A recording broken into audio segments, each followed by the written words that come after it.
Today we're going to talk about getting quiet. We're going to do that. Being quiet, I really think that it is 1,000% necessary as a dreamer. And I think the reason that it's so hard to be quiet is not because it's actually hard, but because we practice not doing it. Our world is so loud. We have so many distractions and so many things vying for our attention that we actually practice being busy and staying loud.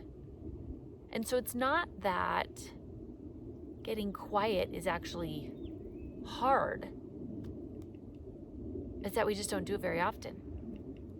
And so it's not normal. And so today I'd like to suggest for you that in order to really clarify and verify and start to manifest your dreams, to awaken that dreamer on the inside of you, because now, Q, all the way through the letter Z, we are going to awaken that dreamer on the inside of you. It's going to be a very proactive approach. We're going to start with the thing that you have to do first, which is get quiet. Now, what does it mean to get quiet? In my book, I talk about creating space and going in.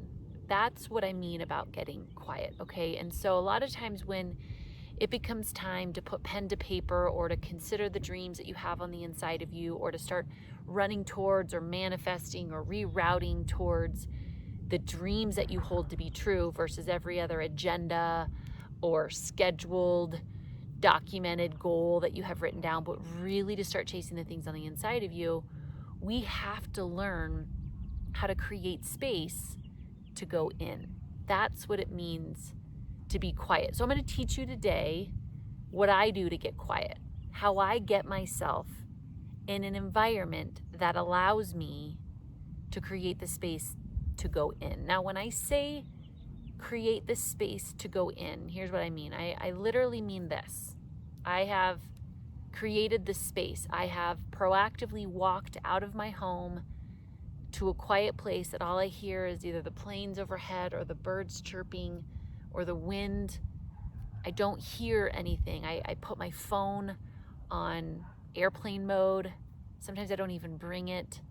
But I proactively create the space around me to then be able to go in. And when I say go in, I mean get to the deepest parts of me. Because typically when we're in our day-to-day, we're just kind of in go mode, right? Like we are executing things, we're being reactive, we're checking things off the to-do list, we're responding to the world around us. But when we go in, we completely shift gears. So how do we do this, and why is it important to do it? Well, first and foremost, to be a dreamer, what it means is that you are learning how to bring to this world around you the things that you have within you. And the reason that we oftentimes struggle in this area is because we're not taking the time to realize, what do we have in me?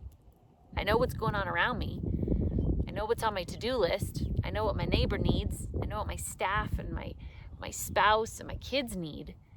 But I don't know what I need. I don't even know what's on the inside of me in order to bring it in the world around me. So the reason that we go quiet, the reason that we go in, is to connect with ourselves, is to connect with the God in us that is bigger than the world around us, that is realer than the world around us. So we have to do this in order to get into alignment, because otherwise we just kind of run around slowly but gradually, easily becoming out of alignment. And so this is our time daily to renew our minds by getting in connections with our heart, okay?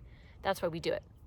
Now, how we do this is really interesting, and there is a reason that I say that you proactively have to create space. And it's funny because there's even this Bible verse that talks about that the Lord sits me down next to quiet waters, that he leads me towards the green pastures, okay? I think it's funny that it says, like, he sits me down, he leads me. It's like, would you sit your ass down? Right? It doesn't say he lets me get there. It says he sits me down, he leads me, he guides me. It's kind of like, sit your ass down, we're going to do this. So you gotta create space to sit your ass down so we can do this. Okay? Don't do this in between to-do lists. Don't do this to just check it off your list. Sit your ass down and be still. Be still so you can know. Well, but Julia, I don't know what I want. Have you been still? No. But Julia, I don't know what my dreams are. Have you been still? No. But Julia, I would if I could, but I don't even know where I would start. Have you been still? You get my point, okay? So the reason that we're doing this is because when we are still, we can know. We will feel the knowing, the gut intuition, the leading.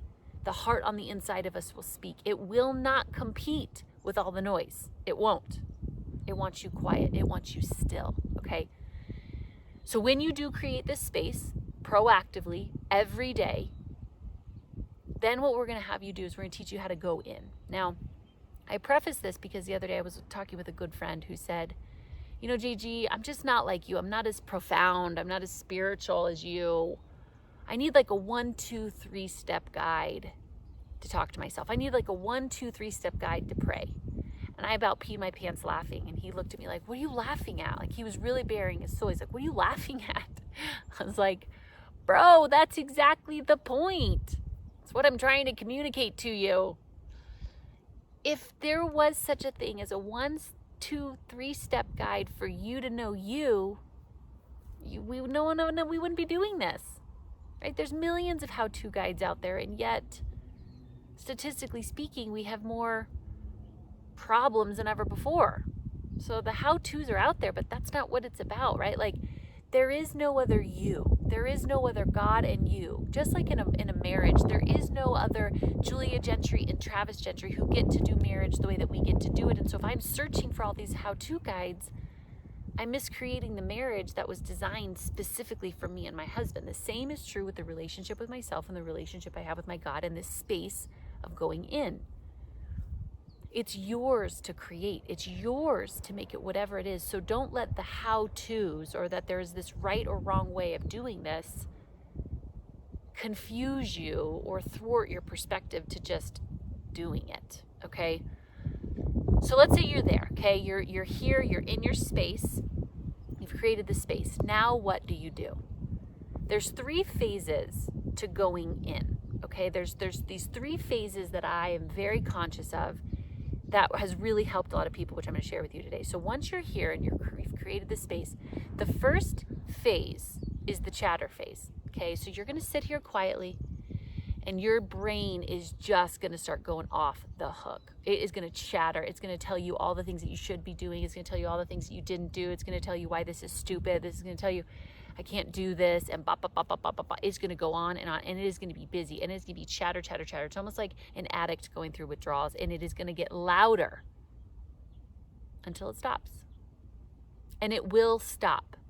The goal of this phase is just to let it kind of go in one ear and out the other. Be conscious of it, but don't hold on to it. Don't make judgments. Don't blame, shame, guilt yourself. Just let it be whatever it's going to be. Let it run its course. Chatter, chatter, chatter, chatter. And trust me when I say it will run itself out. It will become exhausted and it will shut off. That's phase 1. Could take 5 minutes, could take 15 minutes. Phase 2. This is the constructive phase, and typically this is when I actually grab a pen and paper. This is why I have my phones with me so I can make some notes, right? Because in this phase, it's actually giving me really constructive feedback. It is informing me of things that the chatter phase was keeping me from understanding, okay? And so what this starts to sound like is, oh, I forgot to tell my husband blank. Boom, I write it down, get it out of my head and onto paper, okay? Starts to, all of a sudden you come up with this amazing idea of something that you forgot to do last month that you really needed to do to move something forward in any area of your life. Boom, I write it down. All of a sudden it goes, oh shoot, I gotta make sure I send that bill, write it down, right? All of a sudden, it's this constructive phase because now the chatter is kind of out of the way, right? The survival mechanisms, and you should be doing this, and you should be doing that, and what about this, and what about that, and I'm afraid of this, and I'm afraid of this, and blah, blah, blah, blah, blah. And now I can actually get constructive, right? And I'm not yet in a meditative state, but I am in a real constructive state, which means it's giving me information that is worthy of capturing on a piece of paper. Now, I'm not going to go further. I'm not going to start having that conversation right then and there. I'm not going to start putting all the logistics of how I'm going to accomplish this down. I'm not even going to put it on my, on my calendar. I'm just going to write it down and get it out of my head and keep going. Okay. Then when that phase is through, and believe it or not, it will have an ending. You'll write and you'll write another idea and another idea until it kind of stops. Okay. This is where you are in. This is called the creation phase. This is when all of a sudden it's quiet. And it's beautiful because it's blank. It's still.